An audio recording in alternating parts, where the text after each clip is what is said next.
살아계신 하나님의 말씀은 출애굽기 15장 22절에서 26절 말씀이며 구약 105페이지입니다. 모세가 홍해에서 이스라엘을 인도하매 그들이 나와서 수르 광야로 들어가서 거기서 사흘 길을 걸었으나 물을 얻지 못하고 마라에 이르렀더니 그곳 물이 써서 마시지 못하겠으므로 그 이름을 마라라 하였더라. 백성이 모세에게 원망하여 이르되 우리가 무엇을 마실까 하매 모세가 여호와께 부르짖었더니 여호와께서 그에게 한 나무를 가리키시니 그가 물에 던지니 물이 달게 되었더라. 거기서 여호와께서 그들을 위하여 법도와 율례를 정하시고 그들을 시험하실세 이르시되 너희가 너희 하나님 나 여호와의 말을 들어 순종하고 내가 보기에 의를 행하며 내 계명에 귀를 기울이며 내 모든 규례를 지키면 내가 애국 사람에게 내린 모든 질병 중 하나도 너희에게 내리지 아니하리니 나는 너희를 치료하는 여호와임이라. 아멘. 여러분들 잘 아시다시피 이스라엘 백성들이 애굽에서 430년 동안 고통 속에서 억압과 착취와 신음 속에 있을 때에 하나님께서 지도자 모세를 부르셔서 바로 앞에 10가지 재앙을 하게 한 후에 그들은 정말 있을 수 없는 이런 출애굽의 대장정의 역사를 이루게 되었습니다. 그리고 기적 같은 방법으로 홍해를 건너서 수르 광야를 지나서 이제 사흘 길을 걸었지만 물을 얻지 못했습니다. 여러분, 광야에 물이 없으니까 광야라 그러지 물이 없으면 누가 광야라 그러겠습니까? 문제는 며칠 길을 걸었냐면은 사흘 길을 걸었다는 것입니다. 여러분, 광야를 지난 그 성지순례 때 다녀오신 분도 있어서 체험을 하셔서 잘 아시겠지만 여러분, 광야는 우리가 맘 놓고 한번 걸어보자 이런 땅이 아닙니다. 죽음을 각오하지만 걸을 수 있는 땅이 광야거든요. 그리고 우리가 광야길을 걸을 때 1시간만 걸어도 아니 10분만 걸어도 당장에 입천장이 목이 말라서 걸을 수가 없습니다. 그러니까 물을 준비하지 않고 광야를 걷는다. 이거는 사망입니다.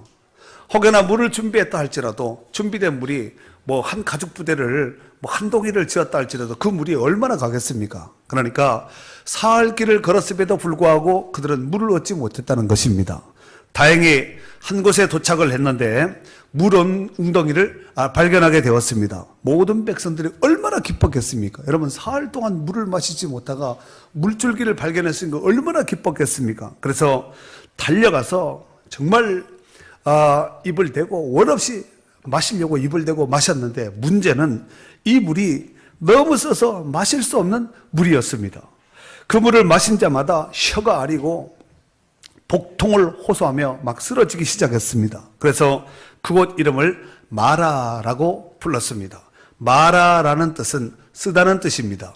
실질적으로 저희가 성지순례 시에 이 마라라는 지역을 다녀왔습니다. 그곳에 물이 왜 쓰냐면은 여러분, 마라라는 곳이 이 홍해와 가까워서 이 홍해 바람이 이렇게 불면은 우리 눈에는 보이지 않지만 물이 증발되잖아요.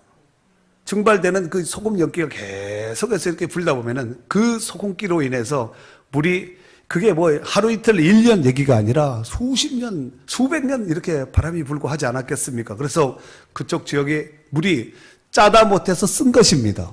그러면은 우리가 마라라는 이 말을 충분히 이해가 되시겠지요? 이스라엘 백성들이 홍해를 건넌 이후에 첫 번째 도착한 장소가 바로 마라입니다. 오늘 본문에 보면은 지명이 3곳이 나옵니다. 홍해를 건너서 이제 첫 번째 지명이 마라. 수르 광야가 나오고 두 번째로 마라가 나오고 세 번째에 여기 27절 마지막 절에 보면은 엘림이라는 곳이 나옵니다. 그러니까 오늘 본문은 홍해를 건너서 수르 광야를 지나서 마라와 엘림 요 사이에서 있었던 사건입니다. 오늘 본문의 사건이. 자, 그래서 이스라엘 백성들은 이 사건으로 이 일로 인해서 모세를 원망합니다. 우리가 지금 15장을 보고 있는데 그 앞장 14장에 보면은 이스라엘 백성들이 홍해를 건넌 장면이 나옵니다. 여러분, 홍해 아무나 건널 수 있는 것이 아닙니다. 그렇다고 해서 그들이 배를 타거나 기타 기구를 이용하거나 수용을 해서 건넌 것이 아니라 홍해를 하나님의 기적 같은 방법으로 마른 땅을 건너갔다는 거예요. 똑같은 홍해를 건너지만 이스라엘 백성들은 그곳이 구원을 얻게 되는 홍해 바다가 되었고, 애굽 백성들은 그곳에서 모두 심판받게 되는, 죽음을 받게 되는 심판 장소가 되었다는 것입니다. 여러분, 모세를 건넌 다음에 이스라엘 백성들이 정말 감격하고 환호하면서 기뻐하면서 역시 우리 하나님이 우리 편이구나 라고 생각하면서 춤추며 기뻐하며 노래 부르면서 이렇게 찬양했던 것이 홍해를 건넌 다음에 있었던 사건입니다. 그리고 그들이 했던 것이 뭐냐면은 14장 31절 말씀에 한번 보세요. 성경을 가지고 왔으니까 그래도 한번 편은 봐야 되겠죠. 14장의 마지막 절이 31절의 말씀인데, 자, 이 31절의 말씀을 다 같이 한번 읽도록 하겠습니다. 이스라엘이, 시작. 이스라엘이 여호와께서 애굽 사람들에게 행하신 그 큰 능력을 보았으므로 백성이 여호와를 경외하며 여호와와 그의 모든 모세를 믿었더라. 여호와 그의 종 모세를 믿었더라. 이 능력을 봄으로 인해서 하나님을 경외하게 되었고 지도자 모세를 신뢰하게 되었다는 것입니다. 그리고 이제 이제 찬양하고 수르 광야를 지나서 지금 딱 도착한 것이 바로 마라라는 곳에 도착하게 되었습니다. 여러분, 물이 없음으로 인해서 원망하는 이스라엘 백성들 충분히 이해가 됩니다. 지금 이 사람이 반나절을 걸은 것도 아니고 하루길을 걸은 것도 아니고 사흘길을 걸었습니다. 여러분, 사흘길 걸었는데 물이 없다. 그러니까 광야지요. 그런데 문제는 그 물이 너무너무 써서 정말 혀가 갈라지고 구토하고 막 이런 현상이 발생돼서 마실 수가 없는 물이에요. 얼마나 고통스러웠으면 그곳 이름을 마라라고 지었겠습니까? 우리 룻기에 보면은 나오미가 베들레헴을 떠나서 모압 땅에 가서 거하다가 나중에 하나님께서 베들레헴에 양식 주셨다는 소식을 듣고 돌아오지요. 사람들이 야 나오미가 돌아왔다 그러니까 나를 나오미 기쁨이라 하지 말고 마라라 하자. 마라라고 나를 불러라. 내 인생은 쓰고 고통스럽고 괴롭다. 이런 뜻을 가지고 있습니다. 여러분, 오늘 원망하는 이스라엘 백성들 앞에 지도자 모세는 그들과 똑같이 원망하지 않고 하나님 앞에 무릎을 꿇고 간절히 하나님 앞에 부르짖어 기도했습니다. 그랬더니 하나님께서 한 나뭇가지를 지시하시지요. 한 나무를 지시합니다. 그것을 꺾어서 물에 던졌더니 그 물이 달아지게 되었습니다. 할렐루야. 그토록 고통스럽던 쓴물이 혀에 감킬 정도로 감칠맛이 날 정도로 단물이 되었다는 것입니다. 이러한 은혜의 단물의 역사가 오늘 예배에 참석하는 모든 성도님들 가운데 함께 하시기를 주의 이름으로 축원합니다. 사랑하는 성도 여러분, 우리도 영적으로 보면은 이 세상이라는 광야를 지금 살아가고 있는 것입니다. 오늘 이 세상을 살아가는 모든 사람들도 목마르고 고달픈 인생을 살아가고 있다는 사실입니다. 이는 아담의 범죄 이후로 인간의 모든 삶이 마치 가시밭과 엉겅퀴 같은 이런 밭을 걷는 것과 똑같다는 말씀입니다. 결국 그로 말미암아서 겪는 그들의 고통과 아픔은 말로 다 할 수 없을 지경입니다. 자, 그렇다면은 오늘 쓴물을 단물로 바꾸신 이 하나님의 은혜가 그들에게 임하기까지 어떤 것이 있었는가? 첫 번째, 이 고통스러운 죄의 원뿌리는 어디서부터 시작되었을까요? 바로 에덴 동산에 아담과 하와가 하나님의 명령을 거역하고 불순종함으로써 온 인류가 저주의 굴레에 빠지고 말았다는 사실입니다. 이 일에 대해서 우리가 창세기 3장은 죄의 기원장이거든요. 창세기 3장 17절에서 19절에 보면은 이런 말씀이 있습니다. 아담에게 이르시되 내가 내 아내의 말을 듣고 내가 내게 먹지 말라 한 나무의 열매를 먹었은즉 땅은 너로 말미암아 저주를 받고 너는 내 평생에 수고하여 그 소산을 먹으리라. 땅이 내게 가시덤불과 엉겅퀴를 낼 것이라.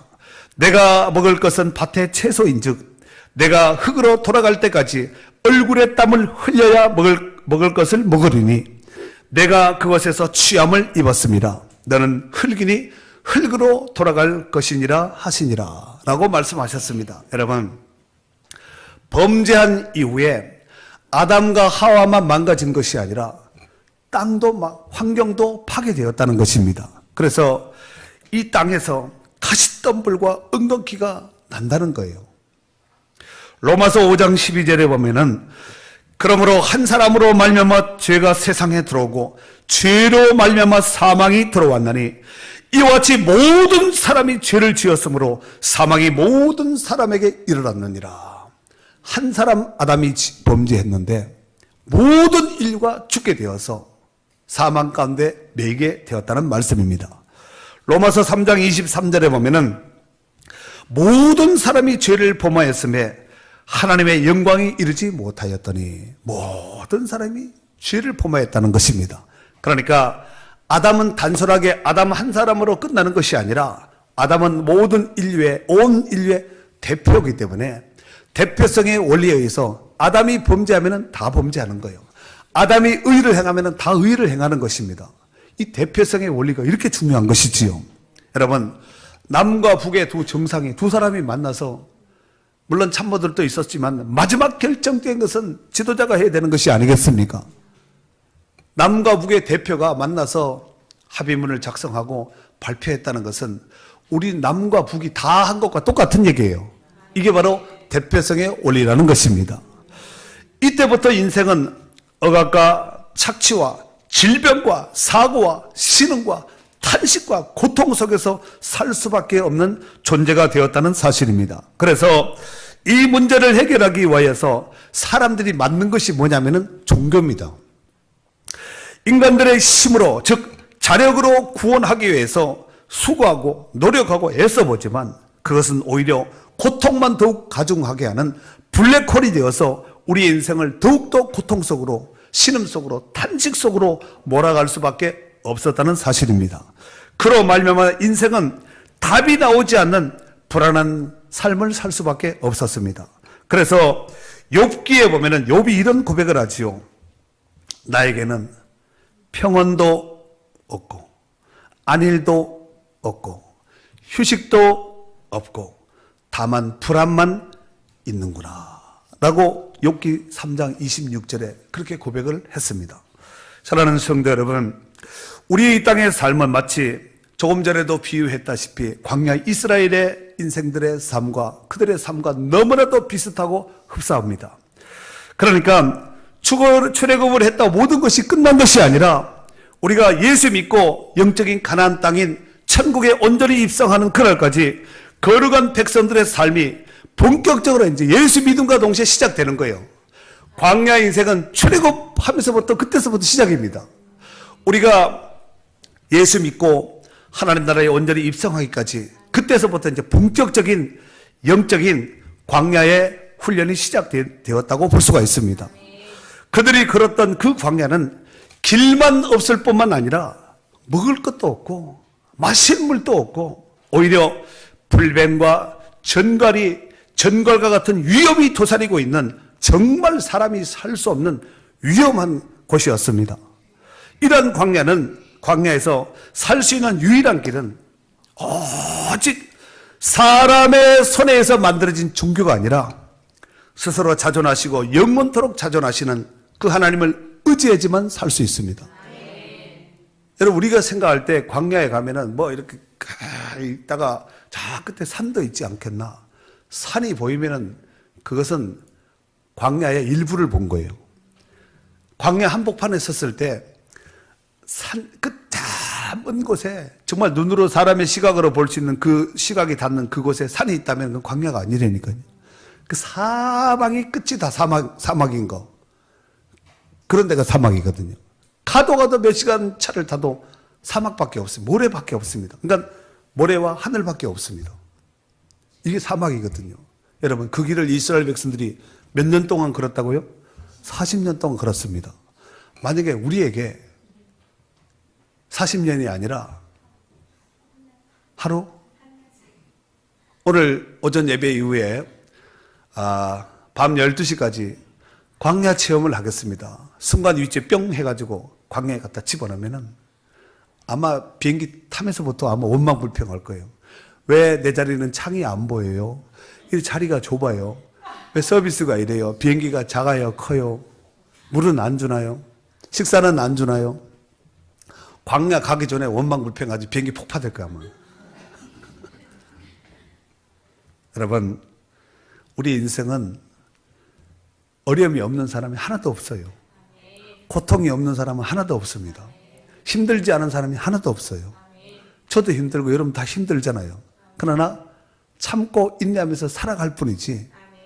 어떻게 하겠어? 살아야지. 목숨이 붙어 있는 동안은 먹어야지, 살아야지, 일해야지. 어떻게 하겠습니까? 두 번째로, 하나님은 고통하고 신음하는 그들에게 모세를 통하여서 한 나무 가지를 꺾어서 물에 던지게 함으로 쓴물을 단물되게 해주셨습니다. 그들은 얼마 전까지만 해도 홍해를 걷는 그 감격으로, 어쩌면은 그 감격이 식은 사람은 완전히 식었겠지만 그래도 감동과 감격을 잘 받고 은혜 있는 사람은 한 4일 정도는, 한 일주일 정도는 가잖아요. 그 감격과 그 은혜가 여전히 남아있는 그 상황 속에서 이 문제를 만난 거지요. 그런데 아무리 감격과 감동이 크다 할지라도 문제가 커버리면은 잃어버려요.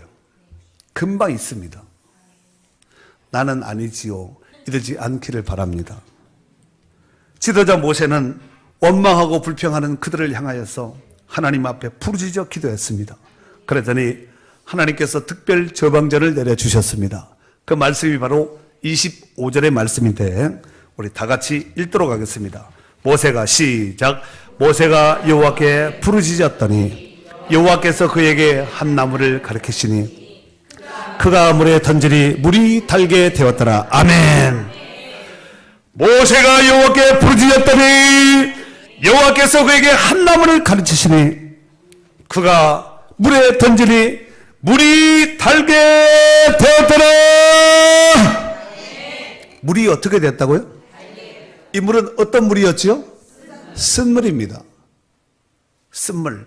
혀에 딱 대면은 혀가 갈라질 정도로, 목천장이 탈 정도로, 마시면은 복통을 일으키고 설사를 할 수밖에 없는, 마실 수 없는 이런 물은 차라리 안 마시는 게 낫거든요. 여러분, 여호와께서 그에게 한 나무를 가르치시니 그가 물에 던지니 물이 달게 되었더라. 이 말씀이 굉장히 중요한 의미가 있는 말씀입니다. 여러분, 구약 성경은 오실 메시아에 대한 그림자와 같은 예표의 책이죠. 이 정도는 다 수준이 있으시니까 충분히 이해하리라 생각됩니다. 그런데 민수기 21장에 보면은 이스라엘 백성들이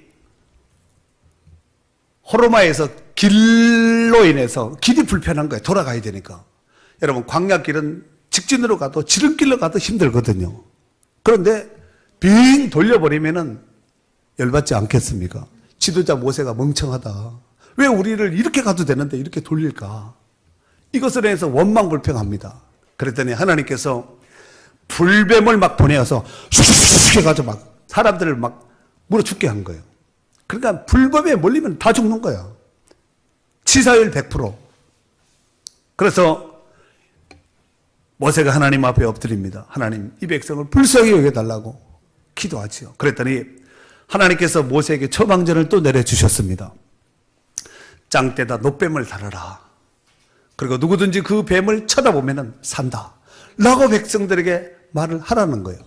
그리고 모세가 긴 짱대를 준비해서 구리뱀을 만들었습니다. 그리고 높은 곳에 세워놓고 모세가 백성들에게 외쳤죠. 여러분, 이 짱대에 달린 이 노뱀을 바라보세요. 이 뱀을 바라봐야 삽니다. 여러분, 이 뱀을 바라보세요. 이 뱀을 보면은 물린 자도 살고 죽음 직전에 있다 할지라도 이 뱀을 바라보는 자는 삽니다. 라고 말을 했습니다. 성경의 민수기 21장 9절에 보면은 성경은 이렇게 말씀하고 있습니다. 그 노뱀을 쳐다본 즉 살더라 그랬어요. 노뱀을 쳐다본 즉 살더라 그랬어요. 그런데 이 노뱀이 단순한 노뱀이 아니라 장차 오실 예수 그리스도의 예표의 뱀입니다. 예수님을 뱀이라 하면 좀 약간 이상하지만 그 뱀은 그랬습니다. 에덴 동산의 그 뱀은 아담과 하와를 인류를 타락시킨 죄의 기운을 만들게 한 그 나쁜 뱀이지만 모세가 만든 이 구리뱀은 사람을 살리는 뱀이었습니다. 이 뱀은 바로 장차 오실 예수 그리스도의 예표의 뱀이었습니다. 그래서 요한복음 3장 14절 15절에 보면은 모세가 광야에서 뱀을 든 것 같이 인자도 들려야 하리니 이는 그를 믿는 자마다 영생을 얻게 하려 하심이라 그랬어요. 그리고 그 유명한 구절인 요한복음 3장 16절에 나오거든요. 하나님이 세상을 이처럼 사랑하사 독생자를 주셨으니 이는 그를 믿는 자마다 멸망치 않고 영생을 얻게 하려 하심이라 그랬어요. 그를 믿는 자, 노뱀을 쳐다본 적 살더라. 그를 믿는 자는 다 사는 거예요. 모세가 광야에서 뱀을 든 것 같이 인자로 들려야 하리니 이는 그를 믿는 자마다 뭐한 자마다? 믿는 자마다 영생을 얻게 하려 하심이라 그랬습니다. 구리뱀은 오실 메시아의 예표뱀이라는 것을 알 수 있습니다. 갈라디아서 3장 13절 이하에 보면은 그리스도께서 우리를 위하여 저주를 받은 바 되사 누가 뭘 받았어요? 그리스도께서 우리를 위하여 뭘 받았어요? 저주를 받은 거야. 그러면은 그 저주를 원래 누가 받아야 되는 거예요? 우리가 받아야 될 그 저주거든요. 그런데 그리스도께서 우리를 위하여 그 저주를 받은 바 되사 율법의 저주에서 우리를 속량하셨으니 속량이라는 것은 값을 치렀다는 얘기입니다. 기록된 바 나무에 달린 자마다 저주 아래 있는 자라 하였습니다. 이는 그리스도 안에서 아브라함의 법이 이방인에게 미치게 하고 또 우리로 하여금 믿음으로 말미암아 성령의 약속을 받게 하려 함이라 그랬어요. 이게 단순하게 예수님이 강도가 달린 그 십자가가 아니라 예수님이 달렸기 때문에 우리의 모든 죄를 속량하시고 또 그리스도 안에서 아브라함의 복이 이방인에게도 미치게 하여 우리로 하여금 믿음으로 말미암아 성령의 약속을 받게 하려 함이라 그랬습니다. 단순한 아브라함의 복뿐만 아니라 영적인 복도 성령의 약속도 받게 된 그러한 성도가 된 줄로 믿습니다. 사랑하는 성도 여러분, 율법에 의하면 저주를 받은 자마다 나무에 매달라고 했습니다. 저주받은 사람, 저주받은 일하는 사람은 나무에 매달아 죽여버리라는 얘기죠. 이게 율법에 있습니다. 그런데 예수님께서 우리를 위해서 그 저주를 받으신 겁니다. 그래서 예수님께서 인류의 죄 문제를 해결하기 위해서 골고다 언덕에 십자가를 지시고 우리의 모든 저주를 담당해 주셨습니다. 그러므로 누구든지 우리의 연약함을 담당하시고 그 십자가를 지신 예수 그리스도를 내 마음에 모시면 모든 저주가 지금 이 순간에 해결됩니다. 완전히 해결됩니다. 과거, 현재, 미래 모든 죄가 해결받게 되는 줄로 믿습니다. 로마서 5장 17절에 보면은 한 사람의 범죄로 말미암아 사망이 그 한 사람을 통하여 왕노릇 하였은즉 이 한 사람 때문에 사망이 왕이 돼버린 거예요. 그런데 더욱 은혜와 의의 선물을 받은 넘치게 받은 자들은 한 번 예수 그리스도를 통하여 생명 안에서 왕노릇 하리로다. 한 번 예수 그 한 분 때문에 온 인류가 그를 믿는 자는 생명 안에서 왕노릇하게 되었다는 거예요. 이런 은혜를 주신 하나님 앞에 감사 박수 한번 쳐요. 히브리서 9장 12절에 보면은 염소와 송아지의 피로 하지 아니하고 짐승의 피로 하지 않고 오직 자기 피로 예수의 피로 영원한 속죄를 이루사 단번에 성소에 들어가셨느니라. 예수의 피는 일회용이 아니라 영원성이 있습니다. 한 방에 그 모든 죄의 문제를 다 해결한다는 거예요. 여러분, 우리의 죄의 무게가, 죄의 문제가 심각한 죄 문제를 할지라도 예수님 앞에 나오면 한방감입니다. 단번에 끝납니다. 오늘 단번의 은혜가 우리 가운데 함께 하시기를 주의 이름으로 축원합니다. 인생의 목마름의 문제를 해결하려면 구원자 되시는 예수 그리스도를 만나야 합니다. 요한복음 4장에 보면은 수가성에 목마른 여인인 사마리아 여인에게 예수님께서 이런 말씀을 하셨습니다. 내가 주는 물을 마시는 자는 영원히 목마르지 아니하리니 내가 주는 물은 그 속에서 영생하도록 솟아나는 샘물이 되리라 그랬어요. 이 샘물 누가 줬을까요? 우물이 준 것이 아니라 예수 그리스도가 물 들어온 이 여인을 향해서 육신의 물은 우물이 주지만 영적인 물은 예수 그리스도로 주는 줄로 믿습니다. 요한복음 7장 37절 38절에 보면은 명절 끝날 곧 큰 날에 예수께서 서서 외쳐 이르시되, 큰 소리를 치면서 외쳐 이르시되, 누구든지 목마르거든 내게로 와서 마시라. 나를 믿는 자는 성경의 이름과 같이 그 배에서 생수의 강이 흘러나오리라 그랬어요. 그 배에서 생수의 강이 막 폭포수같이 막 터져나온다는 거예요. 요한계시록 22장 17절에 보면은 성령과 신부가 말씀하시기를 오라 하시는도다. 듣는 자도 오라 할 것이요 목마른 자도 올 것이요 또 원하는 자는 값없이 생명수를 받으라 하시더라 그랬어요. 값없이 하나님의 은혜로 주는 이 생명수를 마시라는 거예요. 마태복음 11장 28절에 보면은 수고하고 무거운 짐진 자들아 다 내게로 오라. 내가 너희를 쉬게 하리라 그랬어요. 인생에 수고하고 고통과 어려움과 억압과 문제 없는 사람이 없다니까. 다 와야 됩니다. 오라 가면은 거기가 어디에 제가 가겠습니다. 이곳에 왔으니까 여러분 그 은혜가 오늘 생명수의 은혜가 생명수의 강가의 은혜가 우리 가운데 함께 하시기를 바랍니다. 정말 이 시간이 폭포수 같은 하나님의 은혜의 생수를 마셔야 됩니다. 마실 뿐만 아니라 풍경 들어가야 됩니다. 아멘. 광야의 이스라엘 백성들이 변화된 단물을 마시게 되자 모두가 살아났습니다. 사람도 살아나고 짐승도 살아나고 육신도 살아나고 영도 살아나고 다 살아나게 되었다는 것입니다. 하나님께서 쓴물을 단물로 변화시켜 주셔서 고쳐 주신 줄로 믿습니다. 이것은 광야의 유목민인 베두인도 이 사실을 몰랐습니다. 베두인이 모세가 꺾어서 단물 되겠으니까 이제부터는 나무만 꺾으면 되겠구나. 꺾어봤자 소용없습니다. 하나님께서 말씀하신 그때 그 자리에 있는 그 말씀을 들은 그가 바로 은혜의 주인공이 되는 줄로 믿습니다. 하나님께서 쓴물로 고통하는 그들을 깨끗하게 치료하시고 새 힘을 주신 줄로 믿습니다. 오늘 말씀의 생수를 먹고 마시고 풍덩 담기는 여러분 가운데도 그 은혜가 함께 하시기를 주의 이름으로 축원합니다. 사랑하는 성도 여러분, 그때 그 하나님이 오늘 지금도 우리의 연약함을 치료하시길 원하십니다. 쓴물 같은 고통의 인생을 단물 같은 인생으로 변화시키고 치료하시고 회복시키기를 원하시는 줄로 믿습니다.